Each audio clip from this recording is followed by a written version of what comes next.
देखें, जिसका भी पुराना जमीन का विवाद है और यानी पुराना विवाद कहने का मतलब है कि आपका जो दस्तावेज है ना, वो बहुत पुराना है।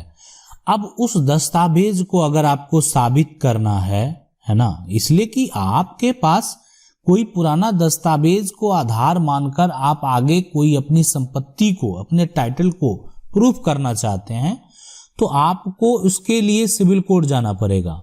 इसीलिए कि अब आप कोर्ट में केस फाइल करेंगे, कोर्ट जो है उस व्यक्ति को नोटिस भेजेगा जिसके ऊपर आप केस फाइल करेंगे, सारा प्रक्रिया होगा। यानी अगर यहां पर जो समझने वाली बात यह है कि ये जो पूरा आप देख रहे हैं ना, पूरा जो ये प्रक्रिया है, इसको बिना किए ये संभव नहीं है कि आप प्रूफ कर सकते हैं। इसलिए कि जो राजस्व के जो भी अधिकारी हैं, है ना, तो उनको ये पावर नहीं दिया जाता कि आप जो पुराना दस्तावेज है उस आधार पे किसी प्रकार का सुधार कीजिए। मतलब उनको है कि वर्तमान में जो सिचुएशन है उसको देखते हुए कार्य करना है। बाकी कोई दस्तावेज को अगर प्रूफ करना है, साबित करना है, तो वो मामला जो है वो एक तरह से कोर्ट का है।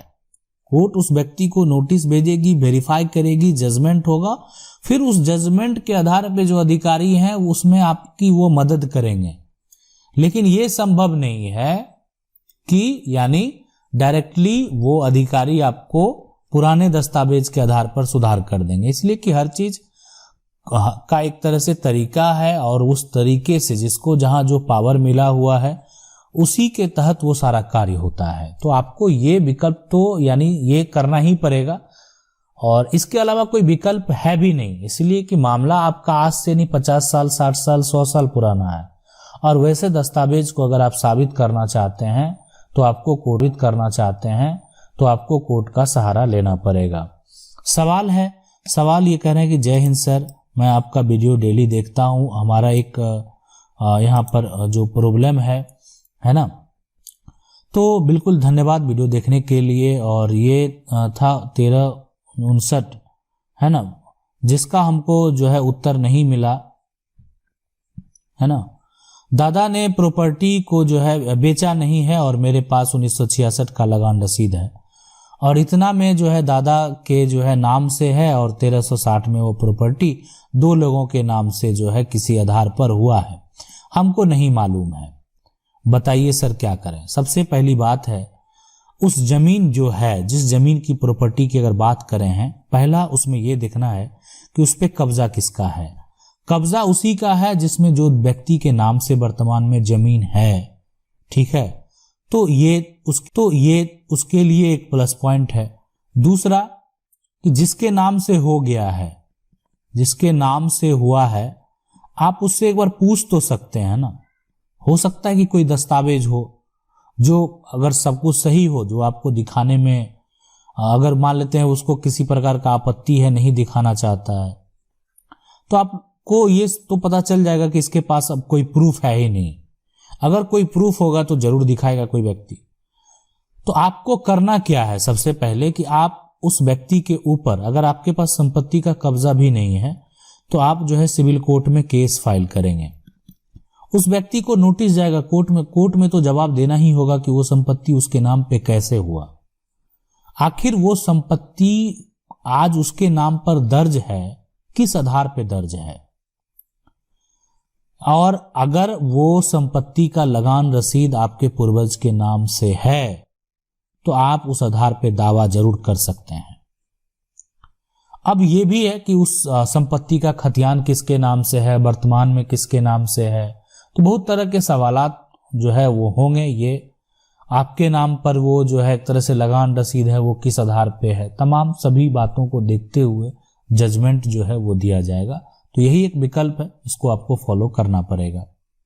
सवाल है कि सर मेरी दादी के नाम से 1 बीघा जमीन है, पर प्रॉब्लम यह है कि बेचने वाला 2 भाई है और 2 बीघा जमीन है, लेकिन जो है यहाँ पर बड़ा भाई रोड से जो है यहाँ पर 1 बीघा मेरे दादी के नाम जो है कर दिया।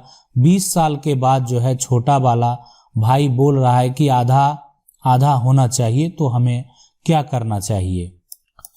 देखें, अगर किसी का अर्जित संपत्ति है और उसको कोई अगर एक तरह से अपने नाम पर कर दे, ठीक है, तो उस केस में जो है मान लेते हैं कि रजिस्टर कर दे तो फिर किसी प्रकार का समस्या नहीं होता है। लेकिन अगर यहाँ पर ये होता है कि ठीक है, आपका संपत्ति जो ठीक पहले किया गया, जो भी कारण से किया गया है ना, या मान लेते हैं कि जो संपत्ति टोटल है वो 2 बीघे अगर संपत्ति है, अब पहले एक का हो गया, अब यानी रही बात अगर 2 भाई है, कानूनी रूप से कोई लीगल तरीके से कोई बंटवारा नहीं हुआ है, तो दोनों अगर कानूनी तरीके से देखा जाए तो कानून तो यही कहेगा कि दोनों का हिस्सा बराबर हो। अब जैसे हो रोड अगर साइड है तो दोनों भाई का रोड साइड बराबर हो। तो कानूनी उपाय यही है कि अगर कोई हक का दावा करेगा, ठीक है, और आज करे 20 साल बाद करे या 30 साल बाद करे, लेकिन अगर कानून तो ये देखेगा कि एक भाई किधर हिस्सा मिला और दूसरे भाई को किधर हिस्सा मिला। हाँ, अगर कोई रजिस्टर बंटवारा पहले हो चुका है तो जिसको जैसे जो हिस्सा मिला कानून भी उसी को मान्यता देगा। सवाल है कि मेरा पुराने नक्शे में जमीन लिया हुआ है, जो कि नापी में मेरा जमीन पुराना नक्शा 38.83 डिसमिल जो है पूरा जा रहा है, लेकिन नया नक्शा में जो है कम हो जा रहा है, 9 डिसमिल जो है कम है। सर इसमें हम क्या करें? देखें, यहाँ पर अगर बात करें सबसे पहले कि अगर आपका जो पुराना नक्शा है ना, वो पुराना नक्शा में जो जमीन है वही मान्य होगा। नया में कुछ भी हो गया, कैसे हो गया, क्या कारण रहा होगा, उसका कोई मान्यता नहीं है। ठीक है, नया में कम हो गया तो अब करना क्या है वो देखें कि आप एक बार सबसे पहले जो है जिला कलेक्टर के पास आवेदन करें इससे संबंधित। ठीक है, हो सकता है वहां से आदेश मिले, वेरीफाई करने के बाद सुधार हो, नहीं तो फिर जो है यानी सिविल कोर्ट जो है आपको जाना पड़ेगा उसको सुधार करवाने के लिए। एक आदेश मिल जाएगा तो आदेश का मतलब यही हुआ कि आपका जो पुराना है, और जब भी नया अपडेट होगा तो वो आपका जो है अगले आने वाले अपडेट में सुधार कर दिया जाएगा। अगला सवाल है कि सर ऑनलाइन खतियान में दखल का स्वरूप के आगे अवैध लिखा है, इसका मतलब क्या होगा? प्लीज बताने का कृपा करें। मेंबरशिप लिए हैं आपका चैनल का धन्यवाद मेंबरशिप लेने के लिए। और देखें, हम आपको ये अगर किसी का जो खतियान होता है ना, और खतियान में जब खतियान ठीक है बन गया, अब एक होता था कि पहले जब सर्वे कराया गया ना, तो किसी का अगर अवैध दखल होता था ना, जो कब्जा बोलते हैं, उस आधार पे जो है अवैध दखल का भी खतियान में मेंशन कर दिया जाता था। कहने का मतलब है कि जब सर्वे हुआ उसी समय से वो साबित करता है कि वो जमीन का कब्जा आपका उसी समय से है, आप यानी उसको अवैध दखल। हाँ, लेकिन उस समय एक था प्रक्रिया सुधार करवाने का, जो संपत्ति का मालिक चाहे तो उसको सुधार करवा सकता है। लेकिन अभी अगर आपके खतियान में वो चीज है, इसका मतलब है संपत्ति वो हो सकता है किसी और का हो और आपके पास उसका अवैध दखल है। अगला सवाल है कि सर कोई पत्नी ने अपनी मेहनत की कमाई से पत्नी के नाम से प्रॉपर्टी खरीदी है, पति ने खरीदी है, और पत्नी की डेथ हो जाए और बेटे बहू हैं, तो उनके तो क्या वो पति उस प्रॉपर्टी का मालिक होगा? बिल्कुल पति होगा, है ना। पत्नी की मृत्यु के बाद अगर पत्नी के नाम संपत्ति होता है ना, तो उसका पूरा राइट जो होता है वो पति का ही होता है। अगर किसी भी पत्नी है, पत्नी की मृत्यु हो जाती है, पति जीवित है और पत्नी के नाम संपत्ति खरीदा हुआ है, तो पत्नी के संपत्ति का जो पूरा राइट होगा वो पति का होगा। सवाल है कि दादा के नाम से जमीन है, दादा के 4 बेटे हैं, चारों भाइयों मौखिक बंटवारा जो है हो चुका है, आपस में पंचनामा बना हुआ, तभी भी दादा के जो है यानी जो है नाती अपने जो है यानी बाप अपना हिस्सा छोड़कर अपनी पत्नी के नाम करा ली है, अपना चाचा का हिस्सा जो है लिखवा लिया है, अपना हिस्सा नहीं, कोर्ट में जो है केस दर्ज करने के लिए क्या ये टूट सकता है? सबसे बड़ी बात है कि मौखिक बंटवारा है, पैतृक संपत्ति है ना, तो किसी को भी अगर लिखा गया वो चीज, मान लेते हैं ठीक है लिखा गया, आपका हिस्सा नहीं हुआ है, कल परिवार का कोई सदस्य दावा करेगा कि नहीं मेरा बंटवारा नहीं हुआ है। अब रही बात लेकिन यहाँ पर आपस में पंचनामा भी एक होता है ना, पंचनामा के आधार पे लोग अगर अपनी संपत्ति को अलग अलग किए हैं, तब तो वो संपत्ति का कोई भी एक जो है किसी को चाहे तो दे सकता है।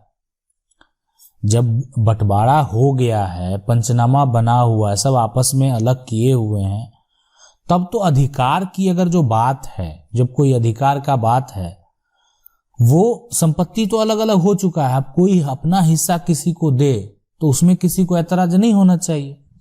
हाँ, रही बात देखें कि अगर मौखिक बंटवारा हुआ है, उसका मान्यता नहीं है ना, कोई एक तरह से मौखिक बंटवारा का कोई मान्यता कोर्ट में नहीं होता है। पंचनामा भी है तो उसको भी एक ठोस सबूत नहीं माना जाता है।